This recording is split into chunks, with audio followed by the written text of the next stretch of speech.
প্রতিনিয়ত অস্থিরতা বেড়েই চলেছে দুই প্রতিবেশী দেশ ভারত ও পাকিস্তানে। উভয় পক্ষের হামলা পাল্টা হামলাকে কেন্দ্র করে তাদের ক্রীড়াঙ্গনে উত্তেজনা ছড়িয়ে পড়েছে।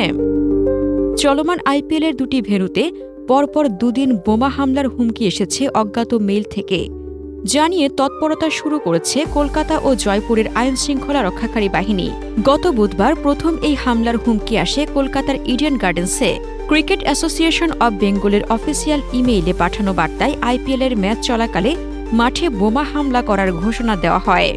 যদিও অনেকটা নির্বিঘ্নভাবেই ইডেনে কাল চেন্নাই সুপার কিংস ও স্বাগতিক কলকাতা নাইট রাইডার্সের ম্যাচ অনুষ্ঠিত হয়েছে। এরপর বৃহস্পতিবার আরেকটি বার্তায় হামলার হুমকি দেওয়া হয়েছে রাজস্থানের জয়পুরে। যদিও সাওয়াই মানসিং স্টেডিয়ামে এদিন কোনো ম্যাচ নেই, তবে হামলার হুমকি পেয়ে স্টেডিয়াম এলাকায় তল্লাশি চালানোর কথা জানিয়েছে রাজ্যের ক্রিকেট সংস্থা।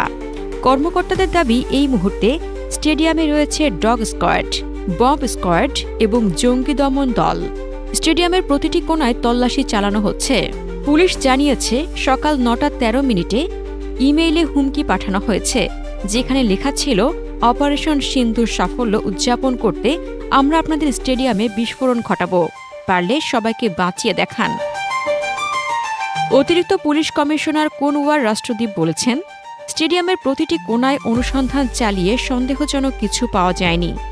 যে মেইল থেকে হুমকি দেওয়া হয়েছে তার পরিচয় ও স্থান শনাক্তের জন্য পুলিশের সাইবার উইং কাজ করছে বলে জানান তিনি। এ দুটি মেইল এমন সময় এসেছে যখন অপারেশন সিন্দুর নামে পাকিস্তানের অন্তত ৯টি এলাকায় মিসাইল হামলা চালিয়েছে ভারত। পাকিস্তান অধ্যুষিত আজাদ কাশ্মীরের ওই হামলায় প্রথম দিনেই ২৬ জন নিহতের কথা জানান দেশটি। পরবর্তীতে সেই সংখ্যা আরও বেড়েছে। তবে ভারতের দাবি, শতাধিক মানুষ মারা গেছে তাদের হামলায়। এরপর সীমান্তে পাকিস্তানি সৈন্যদের সঙ্গে গোলাগুলিতে অন্তত ১০ ভারতীয়র মৃত্যু হয়েছে বলে জানা গেছে। এদিকে হামলার জন্য নিশানায় থাকা সম্ভাব্য ভেন্যু এলাকা হিমাচল থেকে আইপিএলের একটি ম্যাচ সরিয়ে নেওয়ার প্রক্রিয়া চলছে। আগামী ১১ মে পাঞ্জাব কিংস ও মুম্বাই ইন্ডিয়ান্সের মধ্যকার ম্যাচ রয়েছে হিমাচল প্রদেশের ধর্মশালায়, যা আহমেদাবাদে সরিয়ে নেওয়া হতে পারে। অন্যদিকে গতকাল পাকিস্তানের বিভিন্ন স্থানে ড্রোন হামলা চালানোর পর চলমান পিএসএল নিয়ে তৈরি হয়েছে অনিশ্চয়তা। আসরের বাকি ম্যাচগুলো দুবাই কিংবা দোহায় সরিয়ে নেওয়া হবে কিনা সেই আলোচনাও চলছে।